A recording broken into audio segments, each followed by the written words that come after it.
Right, Daddy. I did this with Mother's grave, and now I'm doing it with yours. I cannot believe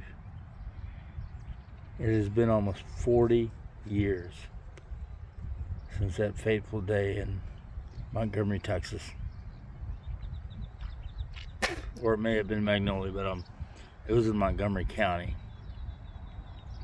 A lot has happened since then. I was pretty much forced out of the military because they were going to the inclusive side, and so a girl that worked for me one day, I worked for her the next because she got selected for promotion and I didn't. So I got out in 1996, which is actually kind of stupid of me, but can't take it back now. But hey, at least you're married next to Honey and Pop. Just there right here. Big keyhole on it.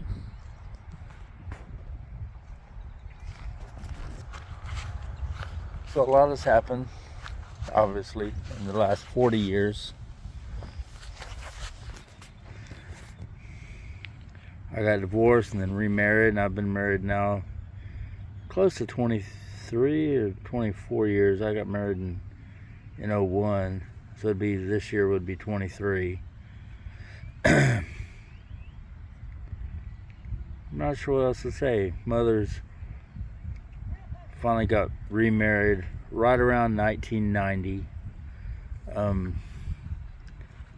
I was fixing to go to Desert Storm. Mother had a stroke, so I came down here for a week or two from Germany to take care of her in the hospital. And that's the first time I met her husband. They weren't married yet, but that's the first time I met him, and quite honestly, he was an asshole. And you were abusive, not to me, but to Mother and my sister. From what I understand, of course, I was young at that time, so I didn't know really what was going on. And that abusiveness took to me, and I was abusive to Mother for many, many years. Well, you were in the house with us on Marion Street.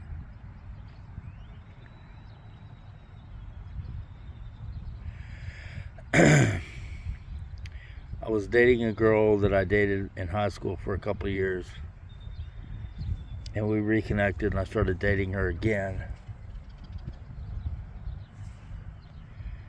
And she had me call my father and apologize, or I'm sorry, call my mother and apologize for the way I treated her. And Mother and I had a very, very good, strong bond.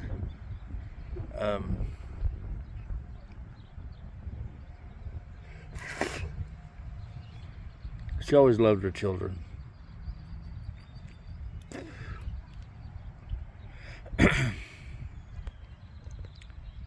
I got back from Desert Storm in 1991. She was recovering.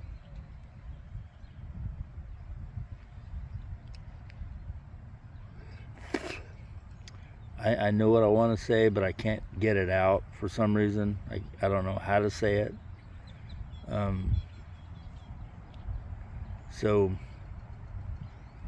I miss you, and I miss Honey and Pop, and I haven't been down to Corpus since 2020, which was Mother's funeral, and she's buried out in the Coastal Bend Veteran Cemetery. Her asshole husband didn't die until earlier this year, which is about freaking time. Which I'm kind of stumped because they were supposed to be buried together, but his name isn't on the plaque. Well, I mean, it is on the plaque, but not as far as deceased goes.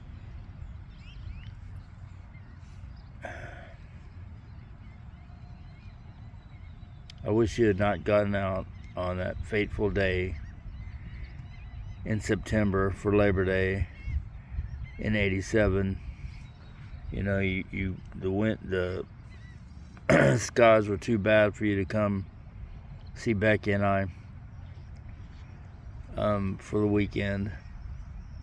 So you decided to take a flight with a guy that you don't even know, which still really kills me, because you wouldn't fly if there was a cloud in the sky.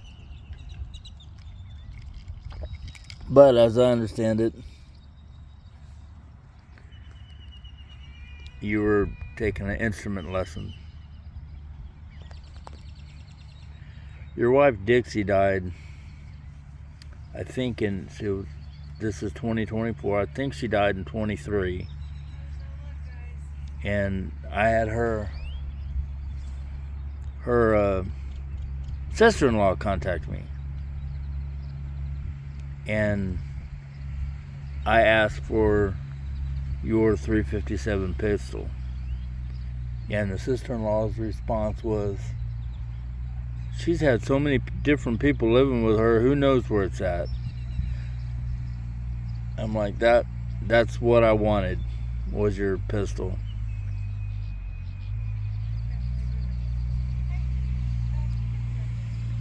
My parents are gone. My grandparents are gone. My sister's older than my wife's grandmother. So, well, my wife's 12 years younger than me. I think you'd have really liked her. Her name is Sandy, so I think you really would have liked her. She's very easy and outgoing, and I think you would have liked her. You know, I had dreams. We're looking back around 2000, about 25 years ago, 24 years ago. I had dreams that you were still alive and living in the mobile home, but you didn't want anything to do with your family. And once I confronted you, you acted like you didn't know who I was, even though you were my father. But I chalked it up to dreams because I saw you in the casket. I was here when they buried you.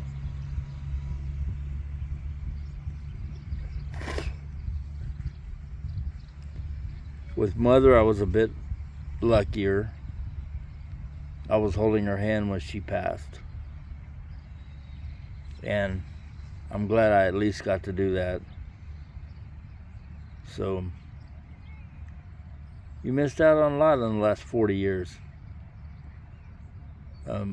Margie has 2 kids, Colin and Molly, I think. I don't think you ever met one of them. I could be mistaken. But Colin is a couple of years older than Molly. And so you may have met him. I'm not sure. I'm just not sure about that. I have 5 kids and 6 grandkids. And unfortunately, I don't speak to the boys. Brandon, Joseph, and Sam. I don't speak to them. But the way I look at it is it goes both ways. You know, they've all 3 got phones, and so it works both ways. We just, ever since Becky and I divorced,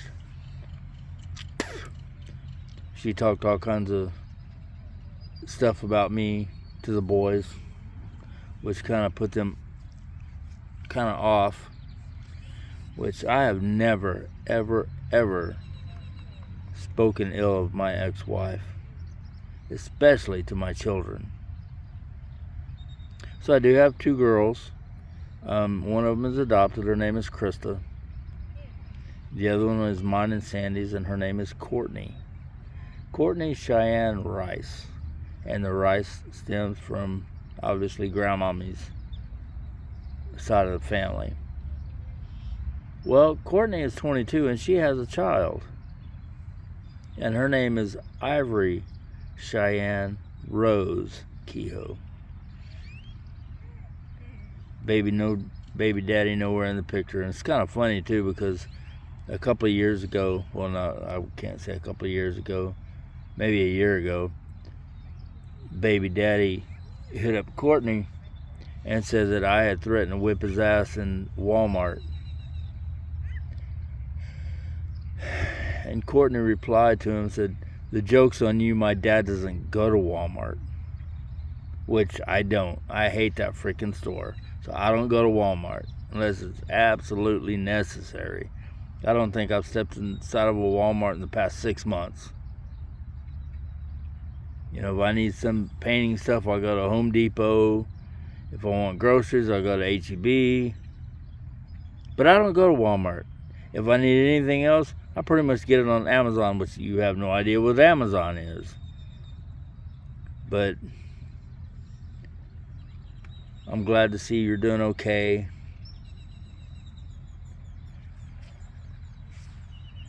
And I'm sorry that this had happened to you. I mean, you were 60 years old when you died. I'm 58.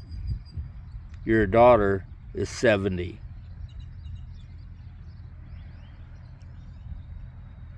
I know people come and go, but I still celebrate your birthday every year. Just do it in my own terms.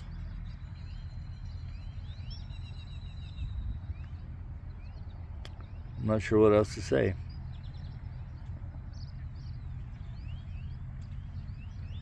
I miss you, and I miss the camaraderie that you and I had, and I think you finally calmed down with the ladies, and I'm talking about Cindy, which oh my God, I'm so glad that y'all broke up, and then Dixie, which I was kind of pissed when you told me that, you know, I still remember to this day the letter that you sent me. And you said, "How would you like to have 2 stepbrothers?" Oh, well, guess what? You do. So I'm just glad to see that everything's still intact here.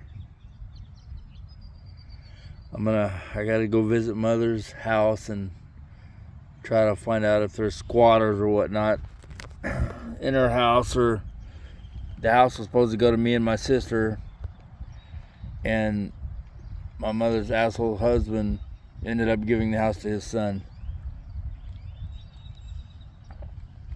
And I hear there's people living in it. I don't know if they're squatters or renters, but I'm going to find out today. All right, Daddy. Who knows? I'm not sure when the last time or when the next time will be that I'm in Corpus. I may try to have myself buried where Mother's buried, at the Veteran Cemetery. I really don't want to be buried in the Veteran Cemetery in Houston, because the cemetery coordinator, this was several years ago, I haven't heard anything about it since, but she used to not allow prayer at the gravesite, which in my mind, you know, I'd just say F you, and I'm going to do what the hell I want. But that's what I've heard. And I don't know if she's been replaced or what, but we'll see. Alrighty, well, love you, and I hope you are where you want to be and where you belong.